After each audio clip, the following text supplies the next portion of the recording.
রূপকথা গল্পের জগতে তোমাকে স্বাগত। আচ্ছা, আমার ছোট বন্ধুরা, বলো তো মহাভারত কে লিখেছিলেন বা কিভাবে লেখা হয়েছিল? তোমরা কি জানো? আচ্ছা, আমি আজকে তাহলে তোমাদেরকে সেই গল্পটাই শোনাবো। আজ আমি যে গল্পটি পড়ব সেটি হলো উপেন্দ্র কিশোর রচনা সমগ্র থেকে মহাভারতের কথা। রাত্রিকালে আকাশের উত্তর ভাগে 7টি উজ্জ্বল তারা দেখিতে পাওয়া যায়। ইহাদিগকে সপ্তর্ষি অর্থাৎ 7 মুনি বলে। 7টি মহামুনি, 7টি ভাই, ব্রহ্মার 7টি পুত্র। সকল মুনির আগে এই 7 মুনি জন্মিয়েছিলেন। তখন জীবজন্তুর জন্ম হয় নাই। এই 7 মুনির নাম মরীচি, অত্রি, অঙ্গিরা, পুলস্ত, পুলহ, ক্রতু আর বশিষ্ঠ। বশিষ্ঠের পুত্র শক্তি, শক্তির পুত্র পরাশর, পরাশরের পুত্র মহামুনি ব্যাস। ব্যাসদেবের মৃত্যু নাই। বিশ্ব সংসারে কোনো বিষয়ে তার অজানা নাই। যাহা কিছু হইয়াছে, যাহা কিছু হইতেছে, আর যাহা কিছু হইবে, সকলই তিনি জানেন। সাধারণ মানুষের চক্ষু আছে, তথাপি তাহারা অন্ধের ন্যায় কাজ করে। ধর্ম অধর্মের কথা, পাপ পুণ্যের কথা তাহাদিগকে না বলিয়া দিলে তাহারা কেমন করিয়া বুঝবে? ইহাদের কথা ভাবিয়া ব্যাসদেবের বড়ই দয়া হইল। তাই তিনি সুন্দর ভাষায় সুললিত ছন্দে অতি আশ্চর্য কবিতা রচনা করিয়া জ্ঞান, ধর্ম, শাস্ত্র, ইতিহাস প্রভৃতির সার কথা সকলের পক্ষে সহজ করিয়া দিলেন। এই সকল কবিতা রচনা করিয়া ব্যাসদেবের মনে এই চিন্তা হইল যে এখন কি করিয়া তাহার শিষ্যদিগের পক্ষে ইহা শিক্ষা করার সুবিধা হয়। ব্যাসের চিন্তার কথা জানিতে পারিয়া ব্রহ্মা তাহাকে সন্তুষ্ট করিবার জন্য এবং লোকের উপকারের নিমিত্ত তাহার নিকট আসিয়া উপস্থিত হইলেন।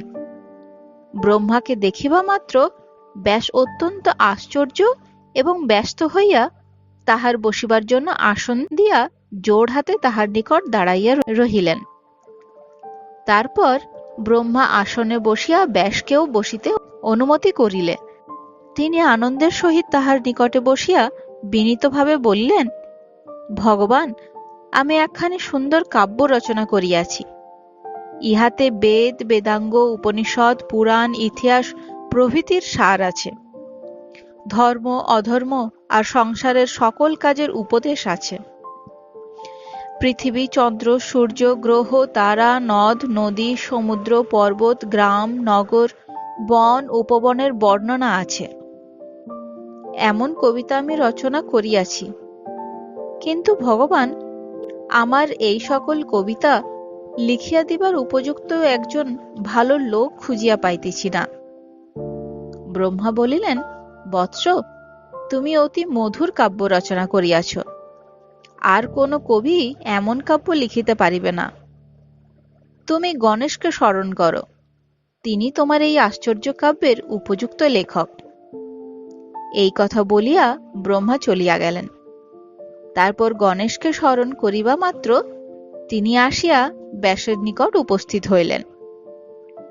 ব্যাস তাহাকে যথেষ্ট সম্মান এবং আদর দেখাইয়া বিনয়পূর্বক বলিলেন, হে গণপতি, আমি আমার মন হইতে বলিয়া যাইতেছি, আপনি কৃপা করিয়া আমার কাব্যখানি অবিকল লিখিয়া দিন। এ কথায় গণেশ বলিলেন, মুনিবর, আমি আপনার লেখক হইতে প্রস্তুত আছি, কিন্তু দেখিবেন লিখিতে লিখিতে যেন আমাকে কলম হাতে করিয়া বসিয়া থাকিতে না হয়। আমি খুবই তাড়াতাড়ি লিখিতে পারি।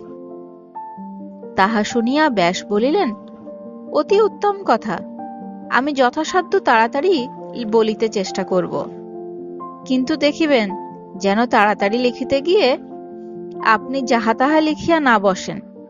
আমি যাহা বলিব তাহার অর্থ বুঝিয়া তবে লিখিবেন, না বুঝিয়া লিখিতে পারিবেন না। গণেশ বলিলেন, আচ্ছা, তাই হবে। এরূপ নিয়ম করিয়া মহাভারত লেখা আরম্ভ হইল। ব্যাস বড়ই বুদ্ধিমান লোক, তাই তিনি বলিয়াছেন, অর্থ বুঝিয়া তবে লিখিতে হবে। সোজাসুজি লিখিয়া যাওয়ার কথা হইলে আর তিনি গণেশের সঙ্গে পারিয়া উঠিতেন না। গণেশের মতো লেখক ত্রিভুবনে নাই। তাহার কলমের কাছে ঝড় হার মানিয়া যায়।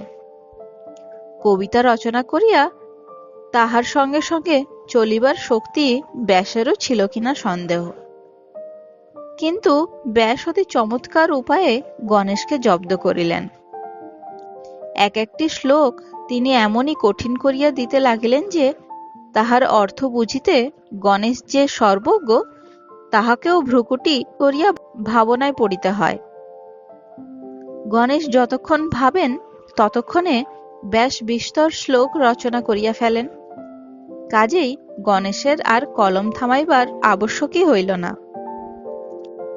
এই কাব্য প্রস্তুত করিয়া ব্যাসদেব সকলের আগে তাহার নিজের পুত্র শুকদেবকে শিখাইলেন।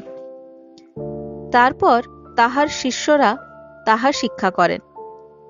দেবলোকে নারদ, পিতৃলোকে অসিত দেবল, গান্ধর্ব যজ্ঞ ও রাক্ষসদিগের নিকট শুকদেব ও মনুষ্যলোকে বৈশ্যপায়ন ইহার প্রচার করেন।